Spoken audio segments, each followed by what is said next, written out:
যুদ্ধক্ষেত্রে ফেরার আগে পূজা ও আশীর্বাদ ধূপগুড়ির জওয়ান সুকান্ত রায়ের জন্য আবেগঘন বিদায়।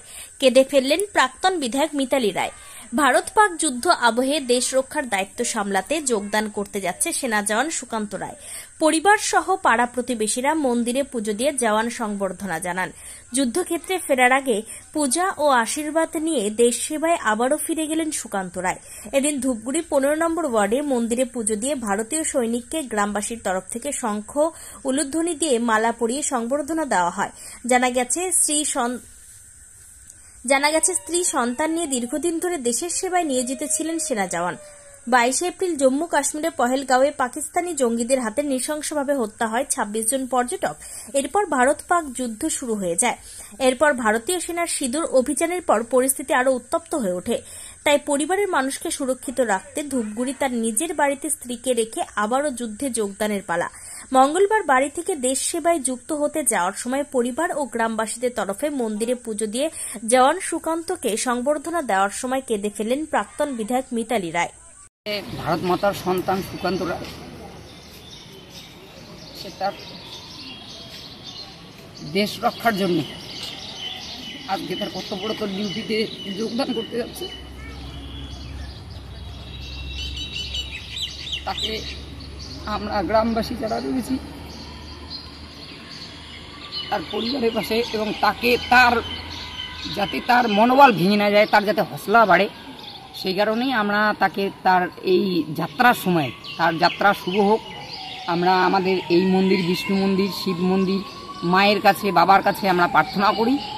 সকল সৈনিকরা যারা যুদ্ধক্ষেত্রে এই মুহূর্তে রয়েছেন পরিবার পরিজন ছেড়ে, সকল সৈনিকদের জন্য আজকে আমরা এই গ্রামবাসী মিলে প্রত্যেকেই আমরা সকলেই আজকে ঈশ্বরের কাছে প্রার্থনা করছি তার যাত্রা মঙ্গলময় হোক, সে আবার সুস্থ জীবনে দেশকে রক্ষা করে দেশবাসীকে রক্ষা করবে, এই প্রার্থনা করে আমরা আজকে সকলেই এখানে সমবেত হই। দিদি, কে কে রয়েছে পরিবারের এই সুকান্ত রায়ের? সুকান্ত রায়ের সঙ্গে রয়েছে বাবা রয়েছে, মা রয়েছে, তার ঠাকুমা রয়েছে, ভাইয়ের বউ, তার সন্তান, এক সন্তান আছে, ছেলে রয়েছে, সকলেই রয়েছে। আমরা প্রত্যেকেই ওর গ্রামবাসী, ওর বাড়ি এখানে। সংবর্ধনা দেওয়া হলো সবাই? হ্যাঁ, সংবর্ধনা। আপনার নাম? আমার নাম মিতালি রায়। ভারতের সৈনিক, আমাদের এই 15 নম্বর ওয়ার্ডের একজন, সে আজকে যুদ্ধক্ষেত্রে আবার ফিরে চলে যাচ্ছে। তাকেই আমরা সংবর্ধনা এবং আশীর্বাদ করতে আসছি, যে সে সুস্থ মতন সংগ্রাম করে পাকিস্তানকে হারিয়ে সে আবার ফিরে আসতে পারে ঘরে, এই আশা রেখে আমি আজকে তার জন্য পূজা দেওয়া হলো এবং তাকে আশীর্বাদ করে ভগবানের কাছে প্রার্থনা করে তাকে যুদ্ধক্ষেত্রে পাঠানো হলো। দেখুন, এটা আমরা ভারতের সৈনিক, ভারতের বাসী হিসাবে করেছি, কিন্তু তাও আমরা একটা সাংগঠনিক হিসাবে, যেহেতু আমরা বিজেপির থেকে আসছি, বিজেপির থেকে এখানে প্রোগ্রামটা করা হলো। আপনার নাম? আমার নাম রণ ঘোষ, ধূপগুড়ি টাউন মণ্ডল সাধারণ সম্পাদক, বিজেপি।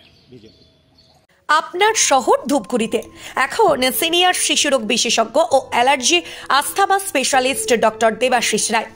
রোগী দেখেন doctor Debashis Roy's child care and allergy asthma সেন্টারে। এখানে শিশু ও নবজাতকের সুচিকিৎসা ও ভ্যাকসিনেশন করা হয়। এছাড়া বড়দের ও ছোটদের অ্যালার্জি ও শ্বাসকষ্টের পরীক্ষা ও চিকিৎসা করানো হয়। এখানে স্পাইরোমেট্রি এবং আধুনিক পালমোনারি ফাংশন পরীক্ষা ও অসিলমেট্রি এবং ইমিউনোথেরাপি উপলব্ধ। এখন ডক্টর দেবাশিস রায় প্রত্যেক দিন রোগী দেখেন ধূপগুড়ি গার্লস স্কুলের বিপরীত গলি মধ্যপাড়া চেম্বারে।